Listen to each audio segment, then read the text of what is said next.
So I'm going to make an arame. I have cut out a piece of wire. I have a big spool of wire right here. I'll show you what that brand is right there.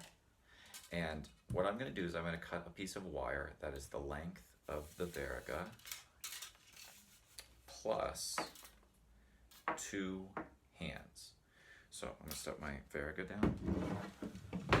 First thing I'm going to do, you can do this with your hand or you can do this with a pair of pliers too, if it's helpful, and you're going to grab it. So I'll do both. So first thing what I'm going to do is I'm going to take, and I want to bend it. I want to have a big piece to work with. You see how much wire I have to work with?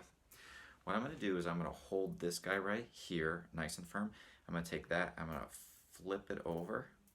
And the reason why I want to have a big long piece here is that I have something to manipulate it with. Now the first spin is not going to be very good.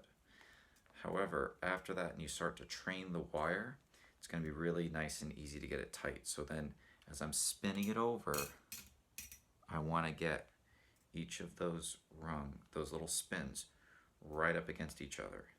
So one more time. And if it doesn't look tight as it's going, it's going to keep pulling tight as it goes, okay?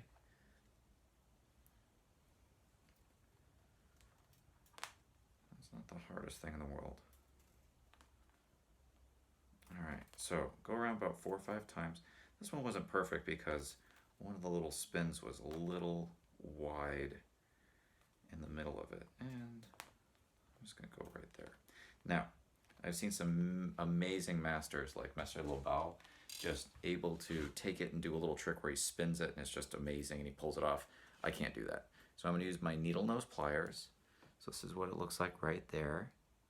And I'm gonna clip as close to it as possible. So make sure the side with the blade is on the side that's closest to the wire. So I'm gonna snip right there, grab the little piece that's gonna pop off so you don't have to go chase it, put it to the side. Now, here's what you wanna do here, because it's got a razor sharp little edge on it. Grab it with the pliers. So you see there's a little part that sticks out. Grab it with the pliers and bend it down. It's not gonna be perfect.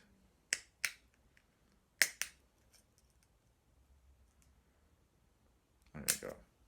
Now, the other thing I like to do is, because there's little grips on there, you can take it and you can actually file it, the tip of it, like that, and prevent it from having a sharp edge. I find that you're gonna save yourself a poke or two if you do that. So touch it and make sure it's nice and smooth and take off the rounded edge, the sharp edge, and round the edge, sorry. You do want to round the edge. It's a little better.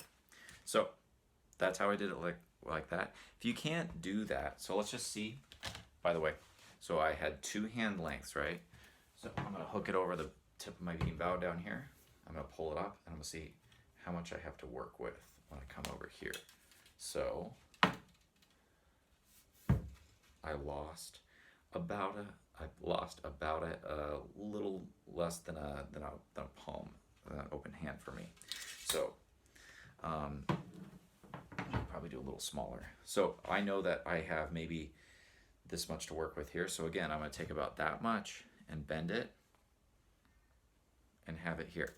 Now, if it's hard for you to hold in this hand, go ahead and take your pliers and I'm gonna hold it right there. And I wanna hold it kind of at the wide spot so that I get it far apart. I want those 2 strings far apart, and I can pull it now and come here. Remember, it's gonna be a little bit loosey-goosey when you first start, and then after that, it's gonna tighten up real quick. So you can keep doing it like this. I don't like to do it like that because I like to be able to manipulate. Because if you see I'm turning this hand as I turn that hand. So right there, coming through, this one's a little bit nicer than the other one. But as you're doing those loops, don't be worried if one of them looks a little big, because a lot of times as you do the next loop, it'll pull the previous loop a little tighter. Just coming through, doing it like this. Nice, nice, nice. And then, you know, it's starting to get hard, so I'm gonna let it go. All right, here we go. Snip. Snip on the side where the metal cutter is closest. Right there, pull it back. And try and grab it and pull it down in. This is always a little hard to do. Sometimes I gotta do it several times. Oh, that one was really nice. So also, one nice thing is you can actually make this loop bigger or smaller. If you grab it right there, because all of it is pulled around one piece, I can grab it right there and I can pull it back and make this loop smaller. But this is better. This is the good one.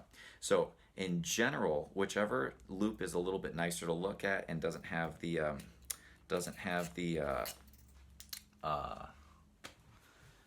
sharp pointy part as much, that's the side you're going to want to put the string on. So this is from my previous Arame. I'm going to pull the string off it. Give me one sec. Hopefully it's not impossible to do.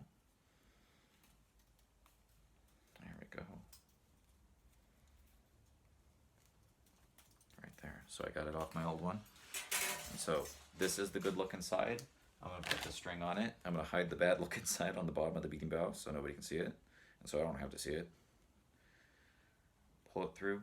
I don't do anything fancy. If you've got a really long string, or if you have got like a really smooth Berimbau and it doesn't really like to grip the string, then you can do a double length of cord and pull it through and do it that way.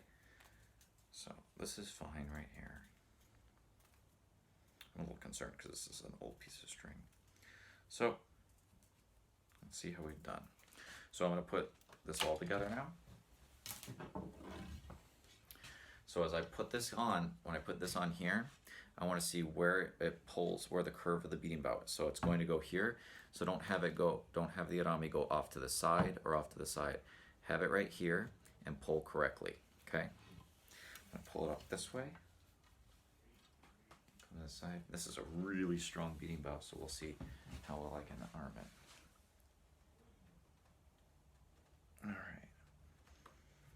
And when you put an Arame on, you always spin it the same way every time. You never want to spin it back and forth. And so because it's a brand new Arame, it's going to stretch, it's going to pull, and it's going to find its new shape, so it's going to loosen. So don't be upset about that. All right, here we go. Get my foot out of this guy. So real rough, I probably need to change this string out. But right here, just pulling on it, stretching it a little bit, because it's got to make that new shape over the top and stuff like that. So let's see how tight it is. Not bad. So that was it. I got about 1-2 full good loops out of that guy by doing 2 big hands. And remember, when I was folding it over to spin it, it was actually quite long, okay? So that's the big idea. If you have any questions, let me know. All right, good luck.